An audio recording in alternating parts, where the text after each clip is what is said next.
Jangan lupa subscribe, like, komen, bunyikan lonceng dan share sebanyak-banyaknya. Terima kasih. Di zaman corona ini, kesian pemerintahan kita ini. Sudah usaha maksimal mungkin. Diatur seperti apa, terus aja dikotak-atik. BPJS naik, Beb. Ini BPJS ini BPJS yang muda ini yang nomor piro. Ini cara nalar akal loh, saya bukan ngewang-ngewangi.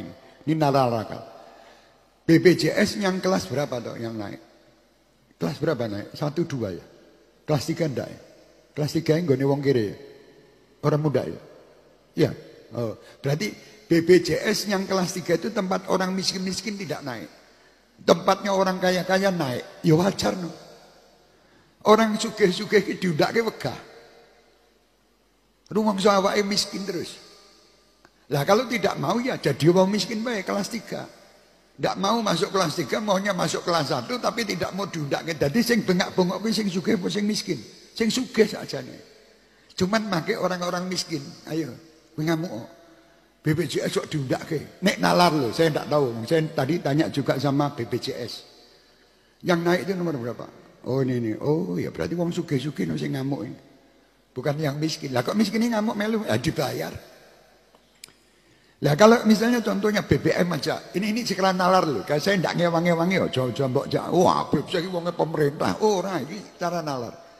BBM naik itu yang beli BBM itu sing akeh wong sugih apa wong kiri. Ayo nalar akal loh. Saya tidak ngerti. Kebanyakan orang kaya. Orang kaya itu punya mobil 10. Wong miskin duwe sepeda motor Super Cup tahun 2000 sebelum lahirnya Veron. Wis kuwi bane nganggo ban apa ora paham ini. Itu 1 liter bisa setahun. 1 liter setahun. Jadi kalau sampai BBM naik 1 liter setahun kan tidak pengaruh sama yang miskin-miskin. Kalau sama yang sugih 1 mobil membutuhkan 100 liter tiap hari dia harus beli. Lah diundake nesu. Nah, sing nesu sapa sing sugih. Cuman yang dipakai umpan yang miskin. Menurut nalar lu. Aku orang ngewangi pemerintah, orang ngewangi rono-rene aja nesu. Kowe nek sing WA-an, Habib ini apa ini? BPJS naik, Habib mengikuti. Loh, bukan saya mengikuti, ini saya memberi pelajaran kepada wong sing miskin. Genahe sing dirugeke sapa to? Awakmu apa sing sugih? Sing sugih ben sugih dedet to. Punya duit membayar BPJS 1 bulan 500 juta ya karepmu ora ya melu kelas 3. Selesai. Orang gelem kelas 3, kelas 1 tapi kepinginnya tidak naik, tidak ini. Lah orang sugih ini kadang Masya Allah. Wong sing duwe pabrik. Pabrik punya mobil tanker 5, mobil ini butuh bensin setiap hari 5.000 liter. Lah bensin dinaikkan. Nesu.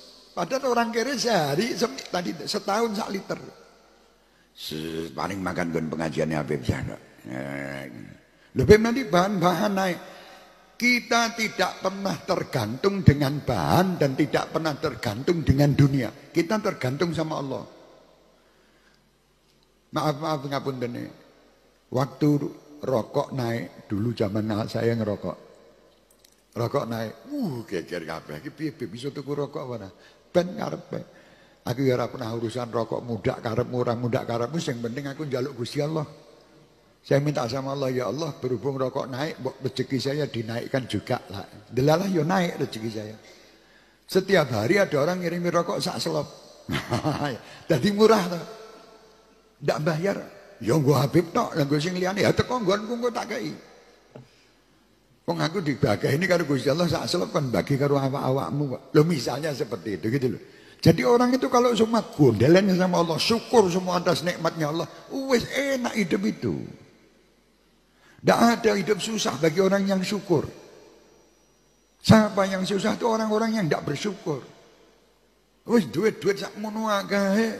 Kon bayar iki wegah, Terus kok golek-golek. Wah, pemerintah kita ini begini, pemerintah itu tidak adil, Allah kakean lambe. Kowe iki sudah bingung. Jangan bingung, ini sudah dijalankan seperti permasalahan COVID-19. Saya mau berterima kasih kepada Wali Kota Surakarta, Bapak FX Rudi. Terima kasih. Karena beliau telah berikhtiar yang luar biasa untuk bagaimana menyelesaikan COVID-19 ini. Ayo kita kerjasama sama beliau. Saya lihat beliau ngalor ngidul. Terima kasih. Bukan cuma COVID-19 dalam kegiatan-kegiatan kita di Kota Solo. Ayo kita Masya Allah berterima kasih sama beliau. Kita berterima kasih dengan Pak Ganjar, gubernur kita itu. Yang luar biasa. Beliau berusaha semaksimal mungkin, tidak tidur di malam hari. Siang hari terus sibuk bekerja guna apa? Guna untuk menyelesaikan masalah ini loh. Tapi bagi orang-orang yang kadang, Masya Allah, di HP ini setiap manusia punya. Dibikin kacau setiap hari manusia yang buka HP beritanya mesti elek. Padahal mereka sudah berusaha. Mereka sudah ikhtiar. Dan kita berterima kasih kepada Bapak Presiden kita. Berterima kasih kepada menteri-menteri kita. Berterima kasih kepada dewan-dewan kita. Berterima kasih kepada TNI dan Polri kita. Berterima kasih kepada ulama-ulama kita yang menyejukkan supaya orang itu tidak stres. Dan saya menghimbau kepada semua yang mengirim berita-berita hoax, berita bohong di HP. Kalau niat kalian itu niat yang jelek, tapi pasti orang yang kirim berita hoax itu pasti dia orang yang punya niat yang jelek. Kenapa kalian harus menakut-nakuti bangsa ini? Setiap saat bangsa ini buka HP isinya menakutkan semua. Seorang ibu hamil meninggal gara-gara COVID-19. Tidak perlu diberitakan. Malah saya menghimbau dan mengajak pemerintah pusat maupun daerah. Mulai dari saat ini perintahkan bagi semua media untuk tidak memberitakan siapa yang meninggal. Tutup. Tidak ada berita meninggal COVID. Beritakan bahwa keberhasilan pemerintah ini aja. Dan sampaikan kepada mereka-mereka yang membuat berita-berita hoax ini untuk diproses secara hukum. Ini orang gila. Sudah negara kita ini dalam keadaan kacau setiap hari. Bahkan kadang-kadang maaf, 1000 kali maaf. Yang membuat berita-berita ini hoax ini palsu. Lawan-lawan politik. Orang-orang yang tidak berpendapat, jangan. Kenapa kita ini justru dalam keadaan seperti ini malah membuat adu domba sana dan sini. Berhentilah mengadu domba. Jangan mengadu domba. Syukuri Indonesia ini luar biasa. Syukuri. Saya himbau juga pemerintah kita, jangan takut. Hadapi orang-orang yang kira-kira ingin menghancurkan Indonesia. Singkirkan mereka. Kami sebagai warga negara Indonesia, cinta dengan Indonesia. Kami cinta dengan warga Indonesia dan kami terus akan membela Indonesia dengan pemerintahan yang ada. Siapapun mereka. Mari kita bangun Indonesia dengan cinta kasih, pandai bersyukur. Itu yang kita tidak tiap hari sudah sumpek ngadepi corona. Orang dino rahe aku. Sumpek ngadepi corona, tiap buka berita isinya. Tidak dibuka kepingin buka. Tapi beritanya bohong kebanyakan bohong. Dan saya tidak ingin melihat, walaupun itu betul ada yang meninggal 1000, tidak usah diberitakan, selesai. Kalau diberitakan ini memancing orang tambah takut. Ada apa ini? Tidak perlu. Dukung apa yang disampaikan pemerintah, dukung apa yang dikerjakan TNI dan Polri kita. Kita lihat sekarang, saya beberapa hari ini, saya berpikir, subhanallah, setiap malam bapak-bapak polisi, bukan saya membela-bela ini, tidak. Ini memang kerjaan. Di pinggir-pinggir jalan, nanti apalagi lebaran ini. Mereka itu tidak lebaran dengan istri dan anaknya. Mereka itu duduk bersama masyarakat untuk mengatur lalu lintas, untuk ngurusi COVID-19. Ini mbok mikir toh bangsa ini. Mereka ini punya tugas yang berat. Tugas yang seperti itu berat, malah justru setiap hari dibuat berita hoax. Dikirimkan seakan-akan mereka tidak kerja. Seakan-akan mereka tidak ada manfaatnya. Seakan-akan yang manfaat itu yang ngirim berita hoax itu. Siapa bilang? Mereka manusia. Mereka ingin berlebaran semat kepada istri-istrinya. Lihat ya Pak. Kita lebaran pakai baju baru, gandeng anak, gandeng ini, malah justru mereka di pinggir jalan nyumprit, membuat lalu lintas ini jadi baik. Nah sekarang ini mereka sudah kerjasama bagaimana untuk mengentas COVID-19 ini. Itu. Nah kadang kita enggak. Gelem iki gur nyalahke wae. Apa toh tujuan nyalahkan itu apa? Kalau tujuan saya nyalahkan orang dengan terus saya kirim, saya buat viral di video, itu dengan cara itu bisa menyelesaikan, saya orang pertama yang akan memviralkan hoax. Tapi kalau tidak, lah kenapa harus begitu? Mestinya kita harus menjadi orang-orang yang betul-betul ini permasalahan kita bersama. Bukan permasalahan seseorang. Dan kita lihat juga bagaimana para perawat, bagaimana para dokter. Kasihan mereka. Kalau kita tidak mengikuti aturan-aturan, kasihan. Mereka ini sampai setengah mati. Menghadapi itu mereka ya takut, bukan tidak takut.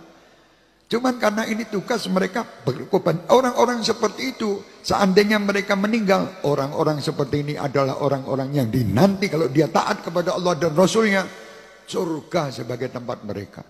Karena mereka berkorban demi untuk keselamatan umat dan masyarakat. Ayo, sekarang ini bukan terus kakek ngomong kabeh. Jadi sudahlah, berhenti yo. Saya imbau juga pemerintah, jangan disampaikan kepada media-media, jangan suka nyoting. Sudah tahu ada orang kena COVID, wah disoting. Kemarin itu kalau salah ada yang terjadi, diparani yang nyoting, dilepet-lepet geng. Kan gitu. Ini gara-gara sakit hati. Lah kenapa Anda bangga dengan saudara-saudara Anda yang meninggal dengan corona? Anda bangga bisa nyoting dan ngirim berita yang pertama.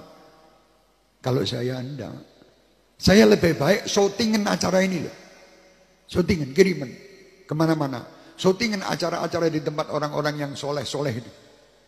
Kiriman membuat orang gembira dan senang. Itu yang penting. Yang sugih-sugih, keluarkan hartanya, bantu siapapun yang kita bantu. Tetangga kita, saudara kita, keluarkan semua. Yang alim-alim, sejukkan orang-orang ini dengan berita-berita Anda, berita-berita dari Allah. Jangan Anda malah meden-meden. Malah di meden-meden ini.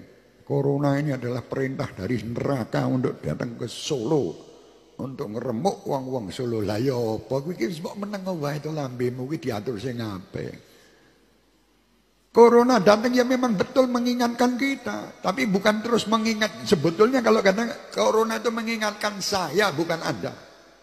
Kalau masing-masing mengatakan itu mengingatkan saya, mereka semua merasa diingatkan oleh Allah, akhirnya semua akan berubah. Sekarang ini jadi bingung karepe dhewe. Ya hati-hati, saya bukan ini nasihat buat diri saya. Bukan saya benci kepada siapapun, tidak, tapi saya mengajak kepada siapapun. Ayo, berhentilah wahai orang-orang yang membuat berita hoax. Berhentilah wahai orang-orang yang membuat berita yang menyakitkan bangsa ini. Berhentilah wahai orang-orang yang menghina Bapak Presiden. Berhentilah wahai orang-orang yang menghina menteri-menterinya. Berhentilah wahai orang-orang yang menghina dewan, yang menghina ulama, yang menghina para kiai, menghina para habaib, menghina masyarakat. Jangan berhenti. Berhentilah kita. Ke depan doakan mereka. Wajar, hari ini saya ditugasi untuk mendoakan siapapun mereka.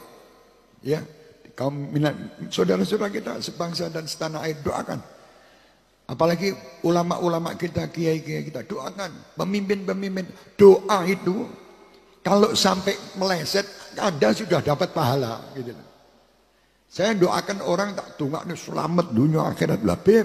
Orang itu korupsi, Anda tak didongakkan. Loh, kalau dia selamat, apa ruginya saya? Rugi saya. Kan tak rugi. Lu dia korupsi, beb. Korupsi urusannya dia sama Allah, bukan urusan sama saya. Lu ini uangnya Habib diambil, ya sudah biar uang saya mau diambil, tidak diambil, uang Allah itu juga memiliki kekuasaan untuk memberi saya ganti. Kan selesai, kalau punya pikiran seperti itu. Tapi kalau punya pikiran yang menyalahkan terus, tidak akan selesai.